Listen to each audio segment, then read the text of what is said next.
আসসালামু আলাইকুম। Australia cricket team, Australia cricket board, Australia ক্রিকেটের ম্যানেজমেন্ট, অস্ট্রেলিয়া ক্রিকেটের নির্বাচক, অস্ট্রেলিয়া ক্রিকেটের হেড কোচ, তারা কেউই আবেগী নয়।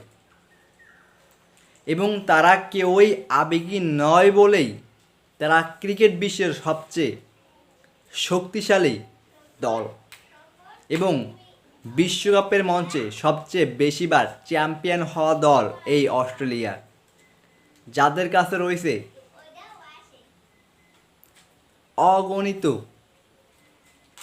বিশ্বকাপ, টি-20 বিশ্বকাপ, ওয়ানডে বিশ্বকাপ এবং চ্যাম্পিয়ন ট্রফি। সকল কিছুই রয়েছে অস্ট্রেলিয়া ক্রিকেটের কাছে, অস্ট্রেলিয়া দলের কাছে। এবং তারা একবার নয়, দুইবার নয়, ওয়ানডে বিশ্বকাপে 6 বার তারা বিশ্ব চ্যাম্পিয়ন হয়েছেন। টি-20 ক্রিকেটেও তারা হয়েছে বহুবার বিশ্ব চ্যাম্পিয়ন। শুধু এই কারণেই যে তারা আবেগী নয়, তারা আবেগ দিয়ে নয়, বুদ্ধি দিয়ে, মাথা দিয়ে কাজ করে, যার জন্যই তারা প্রতিবার সফল হয় এবং চ্যাম্পিয়ন হয় এবং বিশ্বের সবথেকে শক্তিধর ক্রিকেট দল হিসেবে পরিচিত।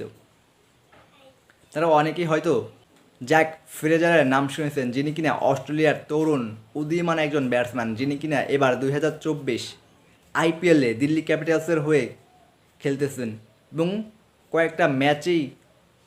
বেশ কয়েকটা ম্যাচেই তিনি দারুণ পারফরমেন্স করেছেন। খুব কম বলেই তিনি অনেক বেশি রান করেছেন, যেখানে দুইবারে তিনি মাত্র 15 বলে 50 করেছেন। এবং অনেকেই বলা বলি করতেছিল যে এবার 2024 টি-20 বিশ্বকাপে অস্ট্রেলিয়ার নতুন ওপেনিং ব্যাটসম্যান এই জ্যাক ফ্রেজার ম্যাকগার্ক।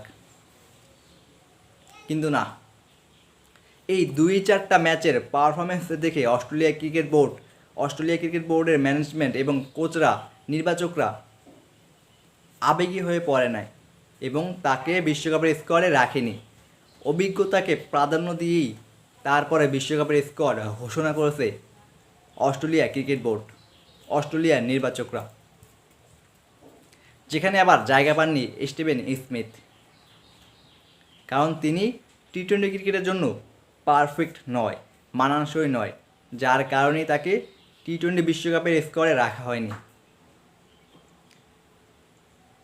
এবং ওয়ানডে বিশ্বকাপ জয়ী অধিনায়ক প্যাট কামিন্সকেও তার অধিনায়কত্ব থেকে সরিয়ে দিয়ে মিচেল মার্শকে টি-20 বিশ্বকাপে অস্ট্রেলিয়া দলের অধিনায়ক হিসেবে ঘোষণা করা হয়েছে।